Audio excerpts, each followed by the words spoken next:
In early January every year in Galveston, Texas, we hold the Keep On Tookin conference. You remember the slogan, Keep On Truckin, from the Robert Crumb cartoon? And you remember, here are the steps we took, which are suggested as a program of recovery. Well, once we've taken the 12 steps, our job is to keep on tookin. We have main speakers, panels with attendee participation, and, this year, Father Tom from Oakland, California, who is AA and Al-Anon. There is also a Q&A session as the last session of the weekend. As the recordings are available, I will upload them here as a guest spot on the podcast. Recording. And we will open with the Serenity Prayer. All together. God, grant me the serenity to accept the things I cannot change, courage to change the things I can, and the wisdom to know the difference. We will now, I want to launch into the Al-Anon preamble, but I'm not going to do it. So it's just on repeat. We will now have a panel on the topic of Joyous with one AA and one Al-Anon member, both of whom will speak for around 15 to 20 minutes, following by a sharing session time at the mic. So when you come up to the mic, you'll have 2 minutes. Lucy, are you going to be the timer? Lucy will be the timer, and if you hear the little chime, it means wrap it up. Yes. Somebody just lost their phone over there by those doors. I found it. I have it. Okay. If someone's looking for their phone, see Lucy. Okay, so we're going to begin with 2 readings. Adam is going to read the AA reading from the 12 Steps and 12 Traditions, page 106, and it's up here on this handy-dandy little sheet.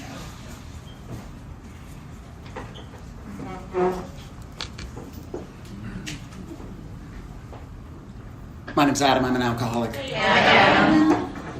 The joy of living is the theme of AA's 12th step. An action, its key word.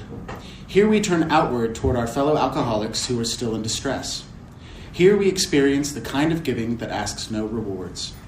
Here we begin to practice all 12 steps of the program in our daily lives so that we and those about us may find emotional sobriety.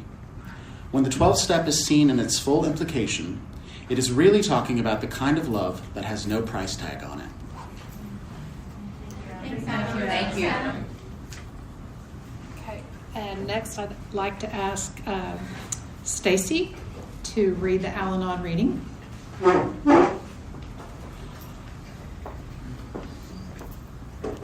Hey, my name is Stacy, grateful Al-Anon. Al-Anon is not a misery-loving society. We are a people who have found a way to be happy in spite of what is happening. Our freedom is found in our detachment, and our joy is found in our connection to our higher power. Thank y'all. Thanks, Stacy. Okay, and I'd like to again welcome Lisa and Ron. Ron is from the AA group Sunday Morning Big Book Study, which I don't know where that is. Is it local? Lake City. That's pretty local. And Lisa is from Houston, and she's her home group is Town and Country. So I'd like to welcome both Ron and Lisa now.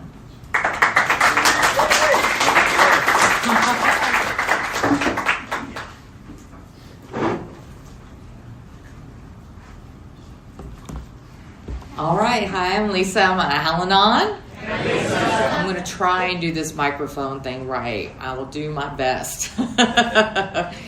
So, as I mentioned last night, when Lucy asked me if I would be willing to, speak on the panel of Joyous, and I agreed. And then she said, and when I agreed, she's like, well, I couldn't think anybody better to speak on joy. And that was very sweet and kind, and I appreciate that. Because today, I do have a lot of joy in my life. I mean, as I shared last night, there's been a lot of life on life's terms, right? But I still have a lot of joy, and a lot of it has to do with Al-Anon. I want to touch on the reading that was read. I really like the reading, the Al-Anon reading. about not being a misery, that's right, a misery society, right?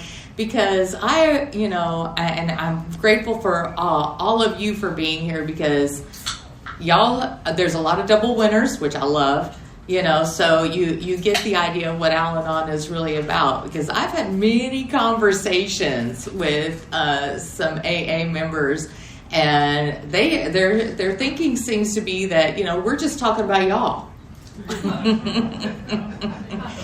And I like to, it's like, it ain't all about you.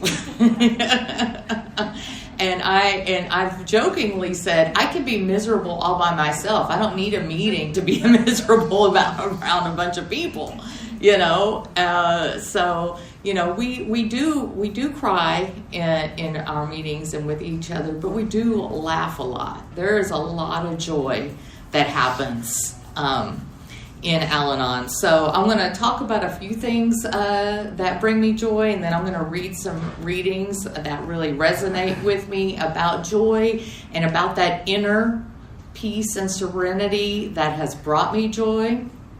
So as I mentioned last night, so I love conferences and conventions.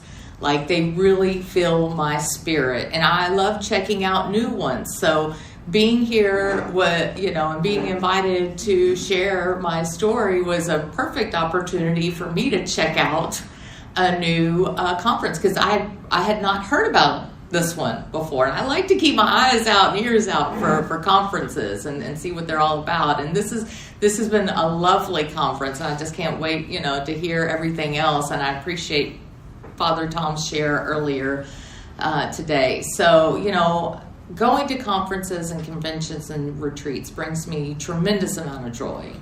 As I mentioned, I love music. Music brings me a lot of joy.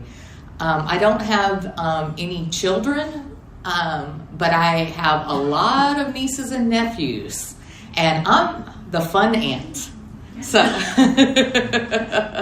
So I love to spend time with my nieces and nephews. They do bring me a lot of joy. I'm godmother to two of my nephews, and I love spending time with kids. I'm an Al-Anon sponsor. That is another one of my service positions. I love kids. It just wasn't in the cards for me, and that's okay. I've come into acceptance about that a long time ago. And talk about a combination of joy. Obviously y'all can, I kind of gave you an idea of my age, okay? So, growing up, I love I'm very diverse with my music taste. I will say that. But one of my favorite groups and bands growing up was Bon Jovi. And, I have a niece, and she's now 16. But when she lives in Maryland. But when she would come and visit during summer, spring break, Christmas, and all that, she would want to spend the night with Aunt Lisa, and we would drive around, and we would be belting out Bon Jovi. So and she was like 8 years old, and I'm loving it. I'm in the car, we're just and all of that. And she was talking with my brother, her dad, a few months ago, and saying, who's coming in concert? Bon Jovi. It would be really cool if me and Aunt Lisa could go, because I've been trying to get her to go to concerts with me for a long time, okay? And she's like, it would be really cool if we could go to, Bon Jovi concert together. That would be really cool. And so my brother's like sharing these screen shares with me about that, so I look it up, online, and he's coming, and he's only coming to New York City, Madison Square Garden, or the UK. So what did I do? I went and got tickets, and we are going to New York City, Madison Square Garden, to go see Bon Jovi together. How about that? That I'm getting goosebumps on that just now. I can't wait. That gives me so much joy. So those are just, some of the things. I also, I love dancing. I mean, there's so many things that bring me joy. But where I really kind of, like I said, throughout my life I had felt joy. But where I found that real inner deep peace, that joy, I found here in Al-Anon. So I'm gonna read some readings and then talk about it a little bit. And one of them is from, one of our books again, As We Understood. And I will say the reading that the other Lisa read last night, it is one of my favorites. Currently, it's my favorite reading, but I have a lot of favorite readings in our literature. Just to be clear. So, but this is from starting on page 104. And it says, my higher power is a combination of a whole lot of things that have become part of me and the strength I now have. It is, perhaps, the state of mind.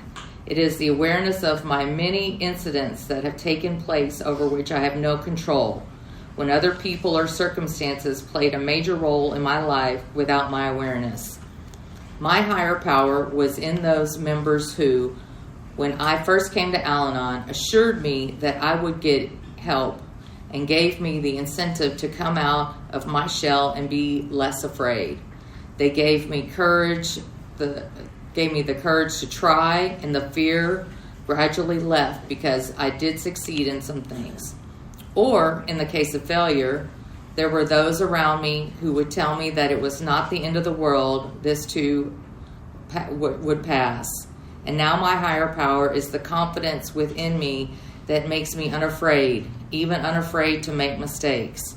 My higher power is the joy that is sometimes within me when I know that I am glad to be alive and can appreciate what is beautiful.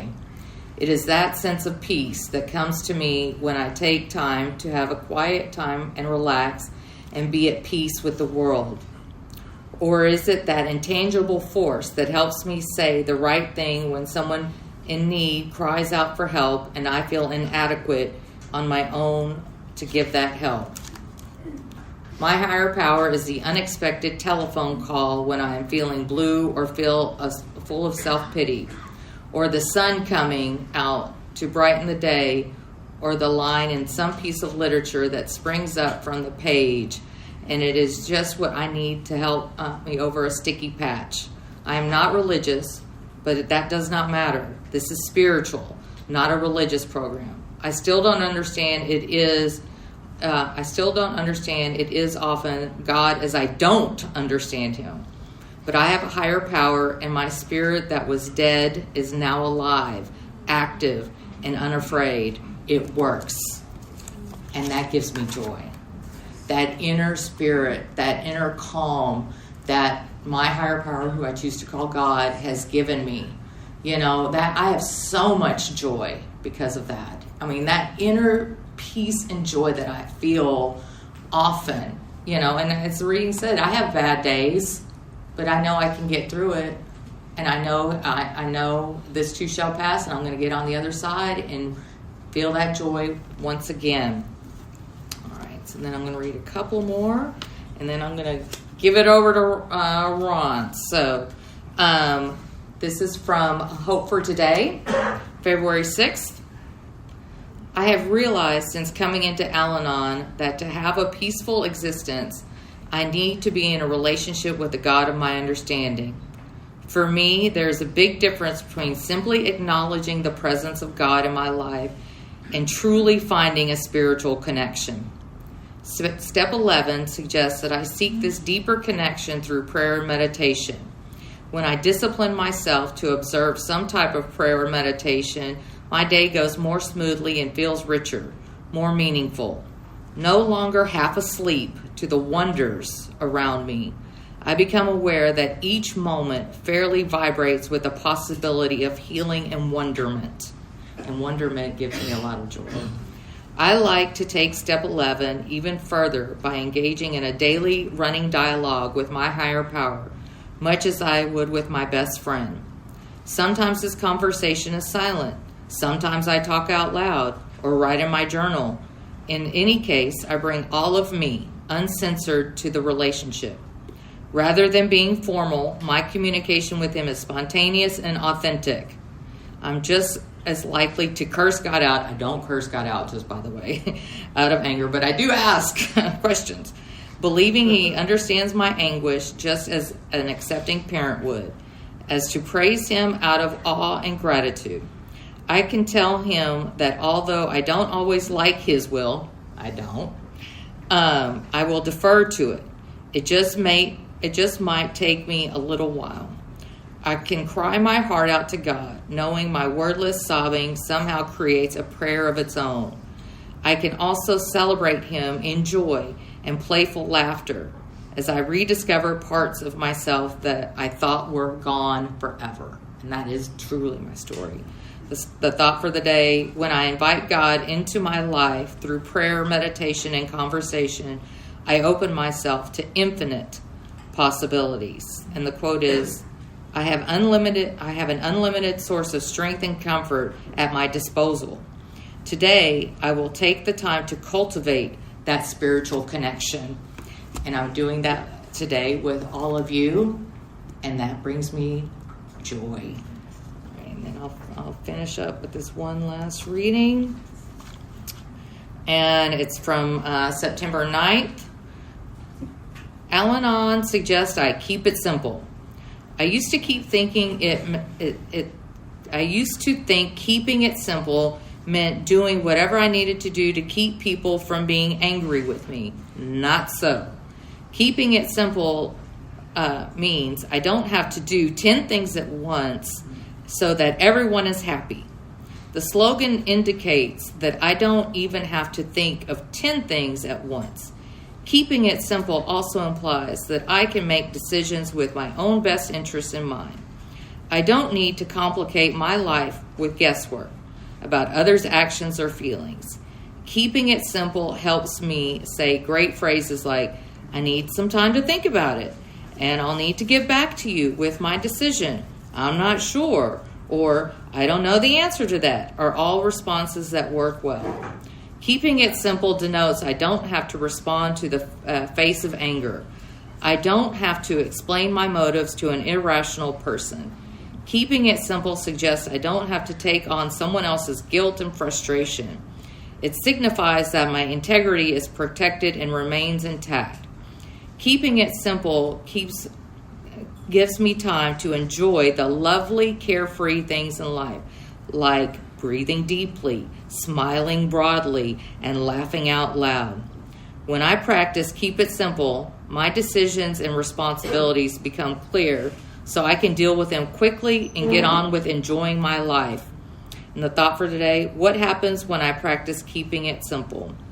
And the quote is, I look at the simple things around me, a smile, a beautiful sunrise, a warm feeling about a friend, and try to keep it simple in my life today. And when I do those things, all of those things bring me joy. I have so much joy in my life because I do notice those things today.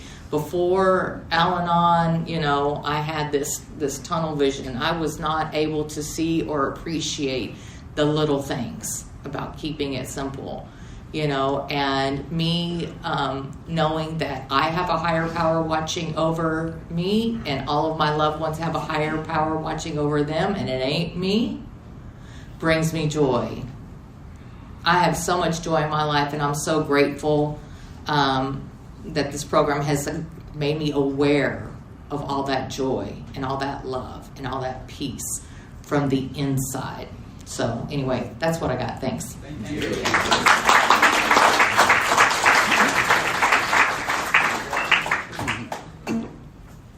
Hi, y'all. My name's Ron. I'm alcoholic. Hey, Ron. Can y'all hear me? Yeah. Yep. Man, what great speakers. Fantastic. They're funny. One thing I noticed is nobody cussed.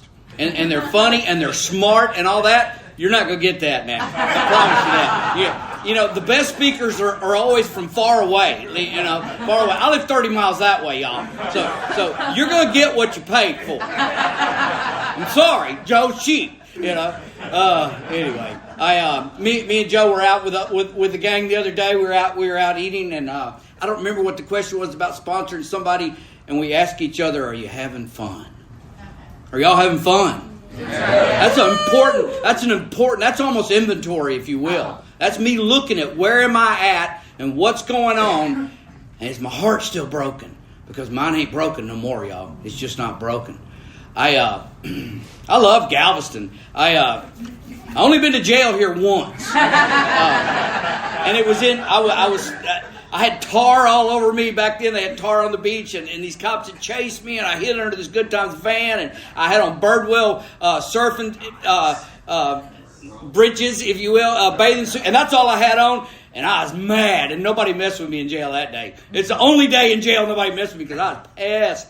And I also had a honeymoon at this hotel. I kind of missed the jail, to be honest with y'all.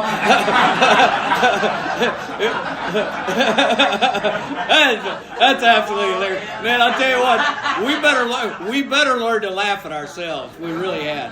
Because, see, I'm a chronic alcoholic in the advanced stages of this illness, and one more sip, one more taste, and I promise y'all from the bottom of my heart by Valentine's Day, y'all won't know who I am. And I ain't telling y'all that because it's in the big book. I ain't telling y'all that because my sponsor Jay told me that. That's what happened to me. That's exactly what he talked about. 7 treatment centers. Yeah, me too. Half the time when he was talking, half the stuff he said, yeah, me too. Yeah, me too. Me too. See, I wasn't alcoholic from the very first drink. I had to stick with it for a while. But I think it was on my second felony, this probation officer told me, why don't you just stay home and drink like normal people? I really liked him. He was my favorite probation officer of all. And I had a bunch of them. And so I went home at 23 years old and tried my best. But state of Texas told me to go home and drink like normal people.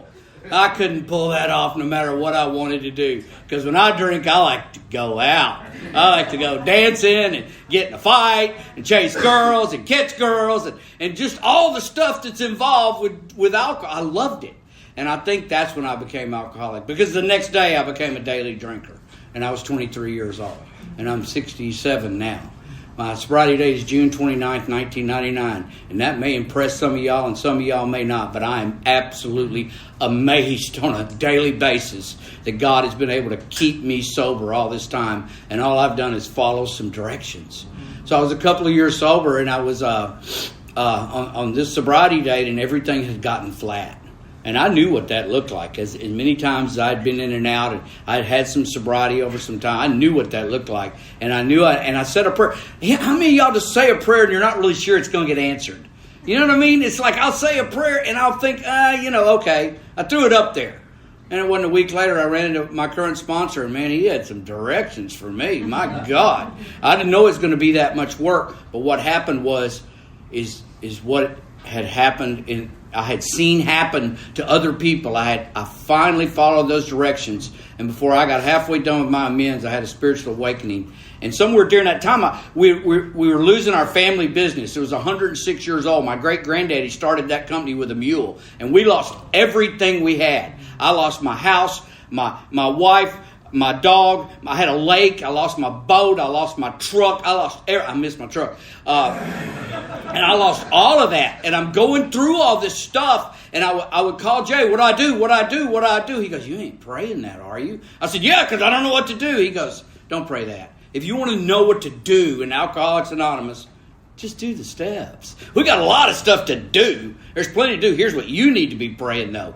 Direct my attention to what you would have me be. And I've been saying that prayer for about 25 years now, y'all. And I've had an answer. I've got an answer from the first one. I first started it. And it was very simple. It's just Ron. That's all God wants me to be, is just Ron. See, I don't know how to do that. I've never been this old. You know, I've never done this right. I've never been sober. You know, I've never done any of the things that y'all are talking about. How do y'all do it? Because it looks like y'all have got it easy. It looks like God just must really love y'all. But I wasn't sure about me. My very first day sober, my first sponsor said that all men are in the realm of the Spirit. All men are welcome. And that includes you, Ron. And see, I was let in. I was finally somewhere through there, my admission happened. And the result of all that was the happy, joy. God insists that we are sure that God wants us to be happy, joyous, and free. We don't think so. We don't hope so. We don't think maybe. We're sure of that. We're absolutely sure of that. If I've got to be miserable sober, geez, y'all, I don't know. I don't think I'm going to get to stay. I've got to have something that's going to hold me. And we were talking, I think last night and the day before, about our fellowship has grown. So if we've met y'all and said howdy to y'all, welcome. Man, we're welcome to Texas, y'all. Welcome to Texas. He was talking about Alcatraz. I live 1 mile from NASA. I've had multiple crews in my construction company work in NASA. I've never walked in the door. Not one. But I've been going to for a long, long time. I'm going to go there. One of these days I may do it. I really might.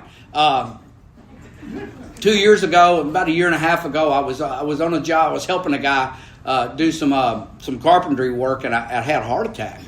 And when at first I couldn't breathe. And I thought, well, I need to quit vaping, or something like that. And then it started shooting down my arm, and I'm like, let's go, man. And I probably should have called an ambulance. So the guy that I was working with, or for, or whatever, he's driving my truck, he's driving like an old woman. I said, hurry up, dude. I mean, I'm in bad shape here. Anyway, I got there, and the reason I bring this up, I got there, and I started getting worse. And I didn't get a little bit worse. I got a lot worse. And I couldn't breathe, and it was just absolutely killing me. They're popping all this stuff. They're shaking. They're doing all kinds of stuff. They're prepping for me. He's having when they hooked the little things up to me, they ran me down to wherever there's the heart place where they're supposed to be, and I'm getting worse. And so I just started crying. I mean, I have no problem crying in public. I'll cry in front of y'all. It doesn't bother me at all. I don't care what you think. I'm an emotionally driven human being, and that's why I love drinking so much. But anyway, this beautiful, beautiful nurse grabbed me by the hands, and she goes, we got you. Ron, we got you. We're good at this. What we do here, we're good at this. We got you. So if you're new in here, we got you. We've got you. We really are good at this. We're good at this. We don't just show alcoholics and new people how to not drink. We show you how to be sober and be happy about it. We show you how to be sober and experience joy all the time. See, I didn't think I was afraid of dying. I really didn't. It's just I'm afraid of dying on Monday, or Saturday. I'm afraid of dying right now, And one of the things that I told him I learned this from Don Pritz. I've got a lot of stuff left to do. I've got a lot of stuff left to do. So it's almost like I get a second lease on life, and I don't want to blow it, y'all. I got too many people. When the surgeon walked in, I was still a little bit scared, and it's like Jesus himself walked in. I wasn't scared no more. As soon as he walked in, I thought, this dude's got it. I know he does. But one of the things I told him, I said, man, I got too many people to help. It was a Friday when we were last talking, and he was going to, operate on me on Monday. I said, you need to stay sober all weekend. I want you sharp. I want you to get a lot of sleep, and I want you to take care of yourself. And of course, my surgery, like unlike others, they're usually 3 or 4 hours. Mine was 8.5 hours. Of course, it was very, very difficult. He was exhausted and kind of wore me out too. But you know what? I picked up my 25-year chip 10 days after that from an intensive care room. And a friend of mine put a Zoom call together, and there was a room about as big as this, and the whole room celebrated me, y'all. They celebrated me. They celebrated that I'm sober. If that ain't joy, I don't know what is. 15 years ago, my dad died, and then about 3 weeks later, my mom died. 30 people showed up at the funeral. For both of them. They didn't know Mom and Dad. They knew Ron. If you're new in here, stick around till that happens.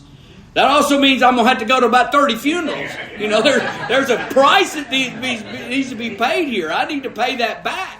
I am a direct result. My sobriety is a direct result of sober alcoholics, members of Alcoholics Anonymous, visiting the drinking drunk. And I didn't think those people would have me. I thought they'd be mad at me. And they said the weirdest crap. I hated it. They would tell me, I love you. Oh, God, I hated that. You could have told me anything else in the world, and you told me you love. Now, they said a bunch of other rude and inconsiderate crap to me. I mean, they said some mean stuff. They told me that I completely looked like shit. I mean, I told you, I knew I was going to have to let one out of there. But they also so there's a point to learn. If you run into somebody who's back out, that you met in AA and they're back out there drinking, tell them you love them. Tell him, that screws him up more than anything in the world. Because see, I needed my brain washed. I needed cleaning up. I needed people that would sit and hold me when I'm dying that didn't really have anything to gain from it. They just cared about me. And I didn't think nobody cared about me. I didn't think it mattered. I didn't think I mattered. I really didn't think I mattered until I started saying this stuff. God, direct my attention to what you would have me be. And sure enough, it was just Ron. See, I didn't think that was ever going to be good enough. I was sure everybody else thought that. And there was no doubt in my mind that God had touched y'all's heart. But see, I just had to keep doing enough. Excuse me. One of the things they told me, if you're not happy and you're not joyous and you're not free, you better be doing some more step work. Because that's an absolute direct result. That we can remain sober even when our teeth get kicked in, and we can be happy about life. I can be happy about being Ron and being alive even when really hard stuff is happening. I've had some tough stuff happen in sobriety. See, I had this weird idea, this old notion that if you practice spiritual principles, you wouldn't have problems. And that one almost killed me. It almost killed me. I drank myself to being unrecognizable is what I did. But now people know exactly who I am. People actually kind of want to hang out, want to say, "How you doing?" People spend time with me. We have a group of guys that we are so close. It's crazy how close we are. Y'all tell me if should I be done? Because I can really talk a lot longer. Anyway, I think I don't know if that hit on. Oh, I want to say one more thing. When Joe first kind of gave me this assignment, if you will, that I was going to talk about joy, I say this prayer because I look down inside, and I never expect prayers to be answered. And right then, I was going up to feed my dog, Domino. I have this Yorkie. He's black. He's white and black, which is kind of a rare type of Yorkie. And as soon as he saw that I was going to feed him, he jumped up on both back feet and reared his and he jumped all the way off the ground like that. And I said, "There's joy right there. That if I could be half as happy as my dog is to see me, I'll be glad to see y'all." Thank you.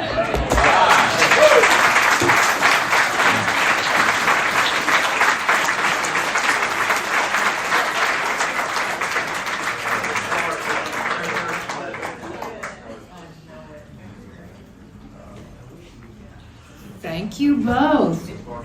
Amazing. I have a female friend that's the version of you.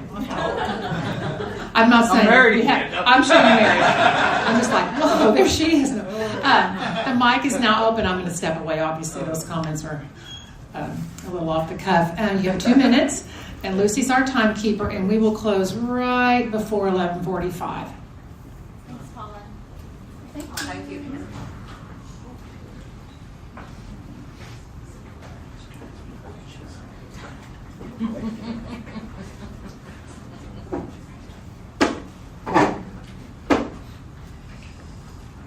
Hi everybody, my name is Roger and I'm an alcoholic. Hi, Roger. So one thing that definitely brings me joy is lower temperatures and lower humidity outside. It's absolutely wonderful right now.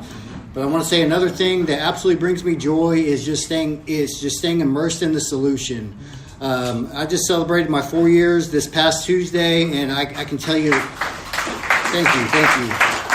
Just one thing that I've done this whole time is just stay immersed in the solution. I mean, there's nothing that I love better than listening to wonderful people share, their version and their take on the solution. I love talking about it with other people. I love, praying to my higher power and asking for guidance, and then just thanking him for all the blessings that come into my life. Listen to a lot of speaker tapes every day. Live down in Corpus, and to have the opportunity to have lunch on the seawall down there. So every day I eat my food, and then I go take a walk down the seawall, and I'm always listening to Clancy's speaker tape or Mark Houston or whoever it is, just hearing everybody in their take on the solution. I'm so grateful to Bill and Bob for starting this whole thing. Like, it's just absolutely amazing. And I'm so grateful for all the Al-Anon speakers that are here.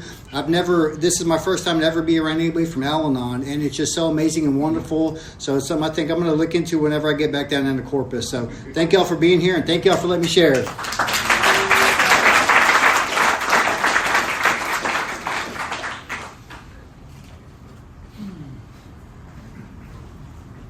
Hey guys, my name's Anton and I'm an alcoholic. I've been sober since January the 7th, 2014, so I've got a brand new shiny chip in my pocket too, and I'm very thankful for that today.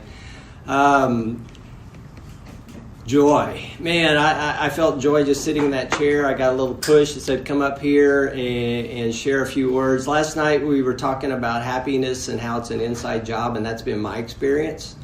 It's a byproduct of doing this program to the best that I can, being receptive to direction, being sponsorable, relatively sponsorable.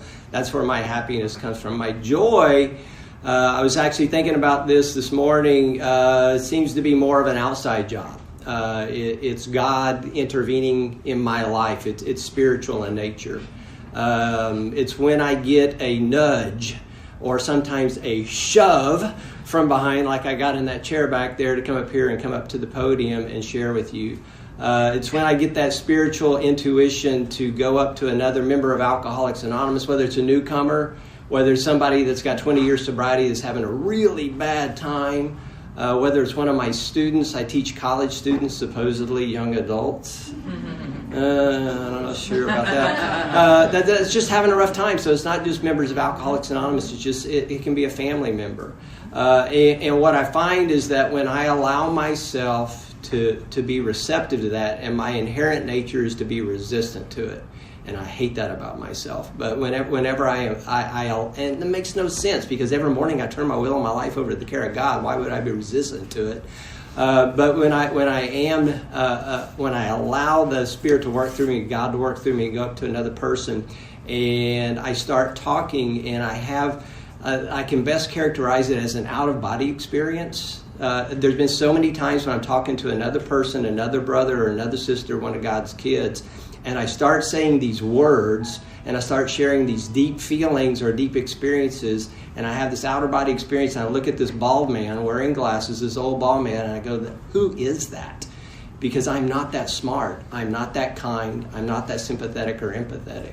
And that is what truly brings me joy, is whenever I can act as a conduit of my higher power to another human being. Thanks for letting me share. Thank you.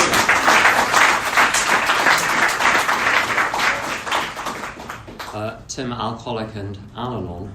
Amen. We were discussing yesterday what the difference is between happiness and joy. And I think happiness in recovery can be a pretty continuous state where I'm simply buzzing along, like when you're on one of those road trips and you've got 4 hours of driving ahead of you, but the road is clear and you've got your favourite radio station on and nice people beside you. Joy is something quite different in my experience. There are those moments where God allows light from some other realm to burst into this one, when one realizes that there are patterns beyond the surface, that there is a plan behind everything that happened. I remember being guided to going to a lot of extra Al-Anon meetings a few years ago, and I had no idea why it was happening.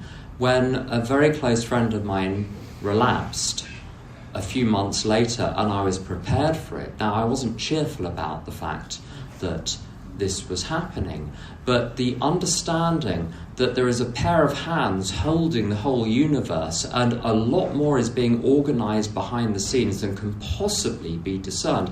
Now, the thing is, those moments are bursts of joy.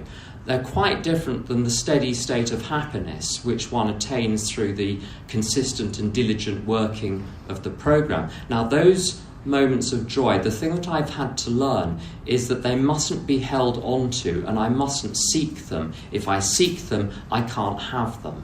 It's very addictive of me to want to grab one of those things and hold it. And in C.S. Lewis's The Lion, the Witch and the Wardrobe, when the children come back from Narnia and are talking to the professor, they say, will we ever get to Narnia again? He said, of course you will, but don't think you'll get there the same way a second time.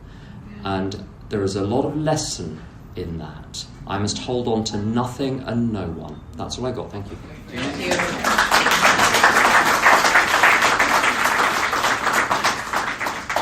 My name's Kyle. I'm an alcoholic. So, I drink alcohol essentially because I like the effect it produced. It gave me a lot of joy. And, part of the reason I was the third stage that Tom talked about earlier. I had all problems. I was not having fun anymore. But my disease and just, the only life I knew was drinking. And so I had a lot of apprehension to getting sober because I thought, how will I ever have fun again? Even though I wasn't having fun. And, I love on page 132 in the Family Afterwards where it says, we aren't a glum lot. If newcomers could see no joy or fun in our existence, they wouldn't want it. We absolutely insist on enjoying life. And when I got to Alcoholics Anonymous, I didn't know what the steps would do for me. I didn't know what God would do for me. But I saw the laughter and the joy that was happening in the fellowship. And that kept me around long enough to hear the message of recovery. And that kept me around long enough to work the steps myself. And so now I feel like God wants me to be joyous, not so that I can just be joyous and have a great life, but it's because it makes me more useful to others. And so, today, I don't need to wrest satisfaction out of the world to be happy or joyous. I just need to, connect to God and continue to give away what I have in order to keep it. So that's all I got. Thank you.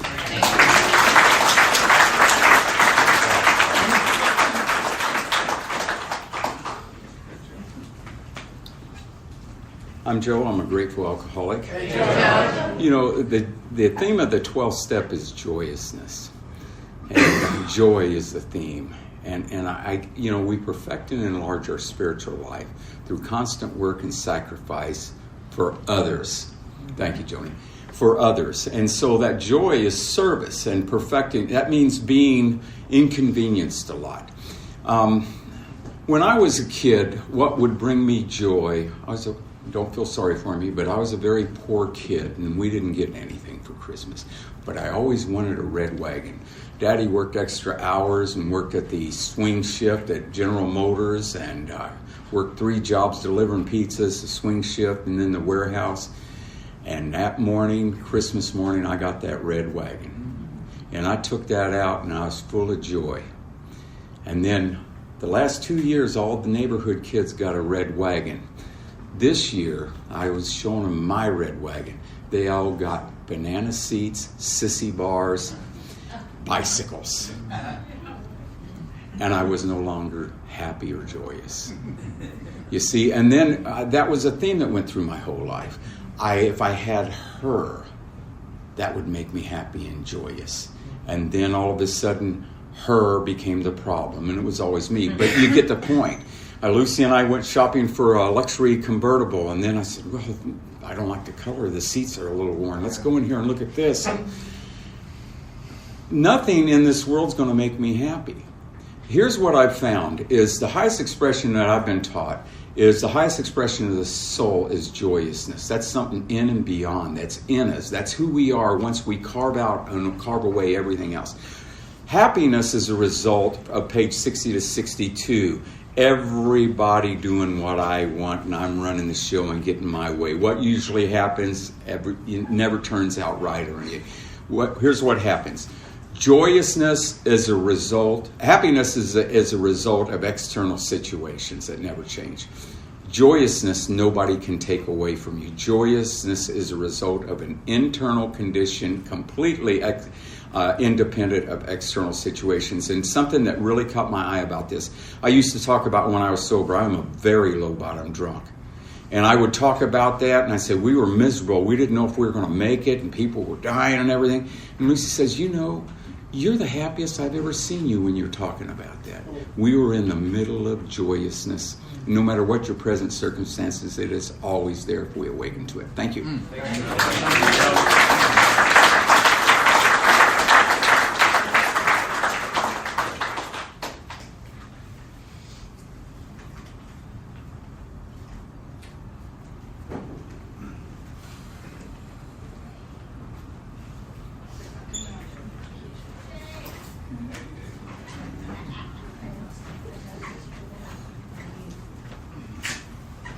Good morning, everybody. My name's Dave. I'm an alcoholic. Dave.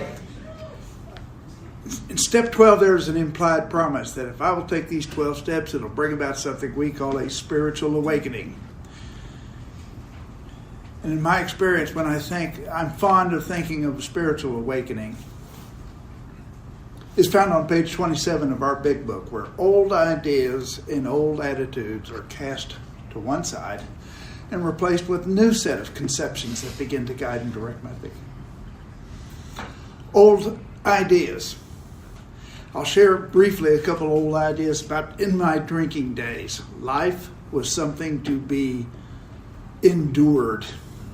And the only way I could ever enjoy life was to master it and to have mastery over it, which never worked. Old idea. There is a higher power, and he doesn't like me anymore. I'm a disappointment to God.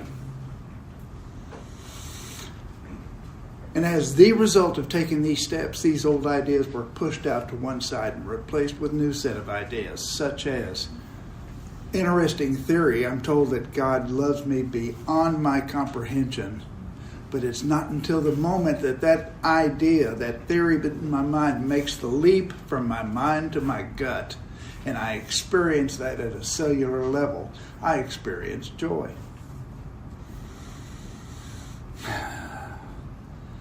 The idea that life has to be mastered and controlled. I've learned, and I'm still learning, how to accept this world as it is. The steps have given me the ability to open my eyes and see things that I've been blind to most of my life. I have a quote I'm very fond of. It says, every day comes bearing gifts from God, wrapped in God's blessings. Untie the ribbons. You want to find joy? Most of the stuff that I need to have a remarkable life has been here at my feet the whole time. And I'm so wrapped up in self, I can take, and when I retreat into solitude and I'm living nowhere else but in David world, there's no joy around there. There's no joy. The steps have taught me, and I'm going to steal another quote. I think this was from Teddy Roosevelt that says, comparison is the thief of joy. There's an old idea. All my life I've been inadequate. And as a result, I have to carry on this charade because what terrifies me is I'd be discovered for the fraud that I really am. Because I'm comparing myself to others. He's smarter than I am. He has more money than I am. And life is filled with discontent. So when we talk about joy, I like to also think about the word contentment. And lastly, I couldn't have joy without you guys here. I think one of the most rewarding things I get to enjoy as a sponsor and helping other men. Have you ever had this happen? You're working with a newcomer, and at long about 30, 40 days sober, he comes to you in a state of excitement in his eyes. He's lit up and he says, Dave, I can't even remember the last time I thought about drinking. And you see that in others, and we get to experience that together. And for me, that brings joy. Happiness, fleeting. I love that concept that it's an outside, and the joy comes as a byproduct, and it's found on the inside. So thank you for letting me share.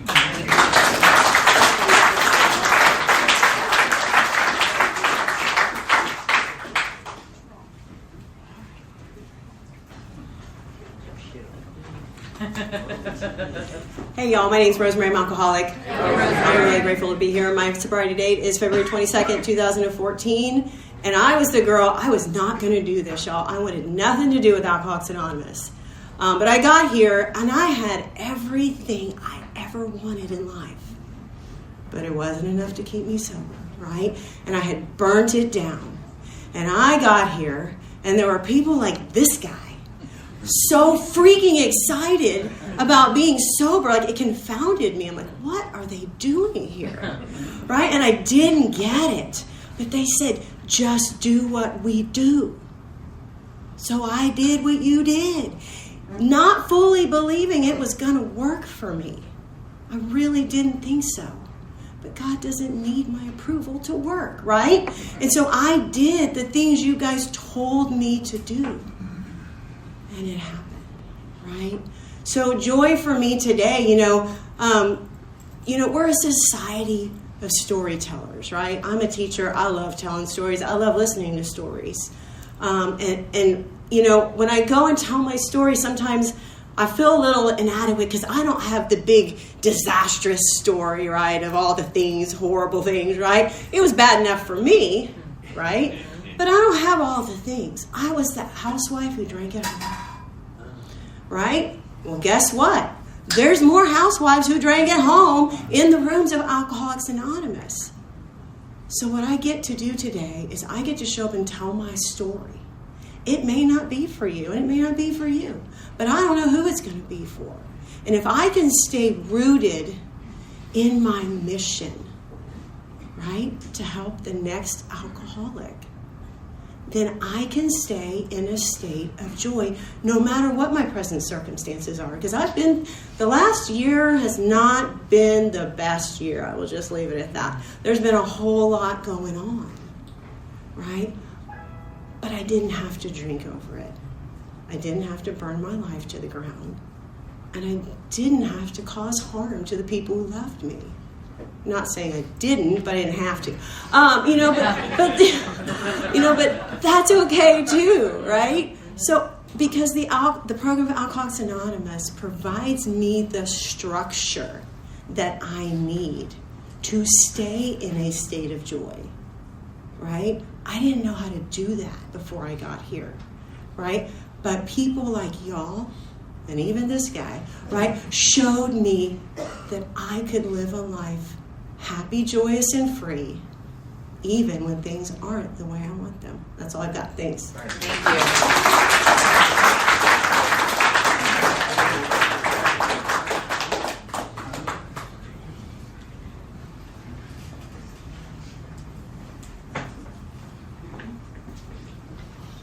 Hi, I'm Gracia, and I'm a grateful alcoholic and a grateful Al-Anon. Hi, Gracia. For me, as I was thinking and listening to everyone, really joy becomes the serenity prayer.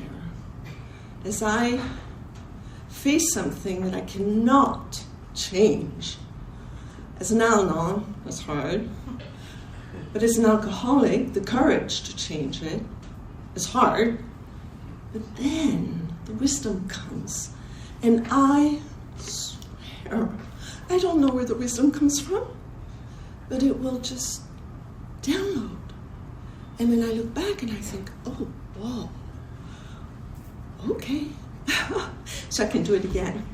And that, to me, is the gift of both programs, but also the gift of knowing the difference between what I want and what I need to look at. Thank you. Thank you.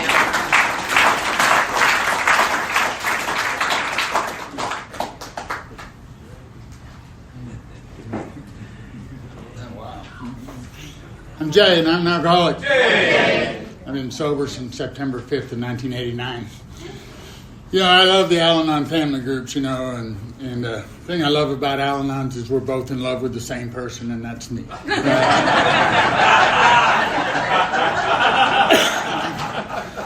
know, I'll help out the Al-Anons, you know. You ever notice how Al-Anons always have their dogs, and they like their dogs better than their alcoholics? Yeah, it's because when they let the dog in the house, he quits whining, okay? So, somewhere along the way, you know, what I've learned a long time ago, and I've done this since I've been about 4 years sober, was I was dying of untreated alcoholism behind a relationship, go figure. And I grabbed this guy, and I said, hey, you want to do some stuff with the steps?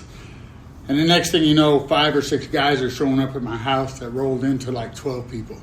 And we're doing what you call a steel on steel group. A few years later, I'm doing it out here with this guy. We're sitting in his garage.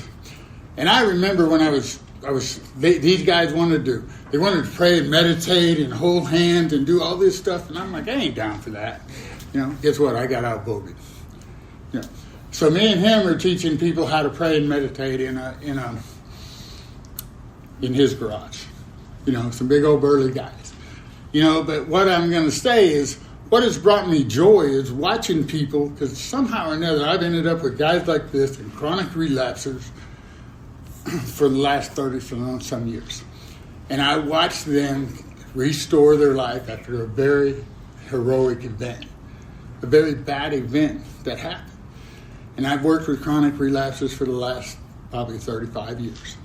And I've watched them restore. And what brings me joy is watching them restore their lives. Because, see, one of the few people you're going to find, the benefit I have is my stepfather sobered up. And he died with 31 years sober. And my mother passed away on her 90th birthday with 44 years of Al-Anon. So I grew up with this stuff, you know, and this has been a part of my life for a long time. And I've been sober 36 years, and I've worked in some of the very nicest treatment centers in the country, and I can play with the big boys. I can do all that stuff. But at the end of the day, it all happens in rooms like this. This is where the real deal happens.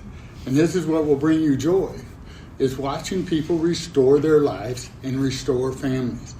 Because I've seen it happen in my family, and I've seen it happen in numerous people. So thank you all for this meeting. Thanks.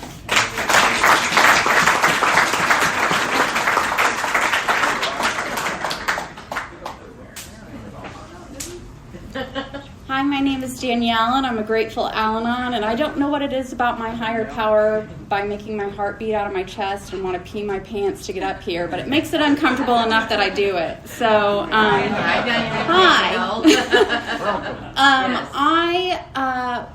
I think the thing that I'll start here. One of my favorite places to do step work is by the San Marcos River. I do my step work, I journal, I hang out there. And I think I was doing step 6, and I looked up at the trees, and they're all swaying in the breeze. And I just felt this overarching connection. I am connected to those trees. I am connected to the soil I'm sitting on. I'm connected to things in galaxies far, far away. And I just was filled with this sense of joy that I belonged here. And I went to my group and I shared this, and there's an old double winner that was hanging out there, and he was like, "That's a trip, man. That is you living in the present moment, and present moment is where joy lives." I wasn't living in the past and the depression and the grief. I wasn't living in the future anxieties. I was living right here. And so I know if I want to feel joy, I have to be right here with my feet on the ground. Thank you.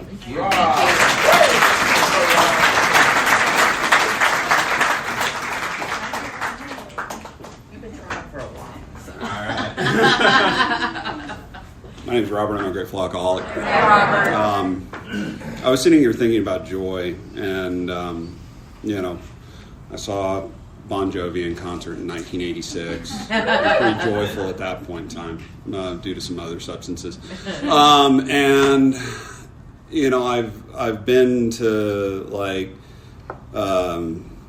and I talked to another gentleman about it, and it's supposed to be Kauai, and watched a beautiful sunset on the mountains over Hanalei Bay, and experienced joy there. And I've experienced joy riding downhill at 50 miles an hour on a bicycle out of these mountains going down the Pacific Coast Highway, and it's amazing. But 2 days prior to coming here, a gentleman that had a few years in our home group went out, and we were searching for him. And, we finally went over to his place, knocked on his door, and this guy, the joy that I saw, and it's at the end of that pitiful and incomprehensible demoralization that we experience. He didn't want to let us in his place, but he brought a handle, and this was the second handle of Tito's vodka this guy had brought. He's like, "I'm done. I'm going to go ahead and pour this stuff out." And so we walked over out, out in front of his apartment, and over the railing, and I'm sitting right beside this guy, and he's pouring it out. It's going tick, tick, tick, tick, tick, tick. He's had the little plastic stopper in front of there, and it's spraying on me. It's blowing. I'm just, the smell hit me and everything like that. And I'm like, oh my God. My other friend that I went on the 12-step call, he goes up there and he pulls that freaking stopper out and he pours it out. And I'll state this. I experienced more joy in that moment, because in the Bible somewhere it says We might have 99 sheep, but we're going and looking for that lost one. I experienced more joy seeing him state that he's on that path. And God willing, in about 15 minutes, he'll be picking up a desire chip at a meeting. He had to... What's funny is the next day we went over his place, he's still detoxing. And we're sharing funny memes and talking about it, and I just saw that smile come back on this guy's face. And that is the joy that is better than all those other things that I mentioned at first. All right, thanks.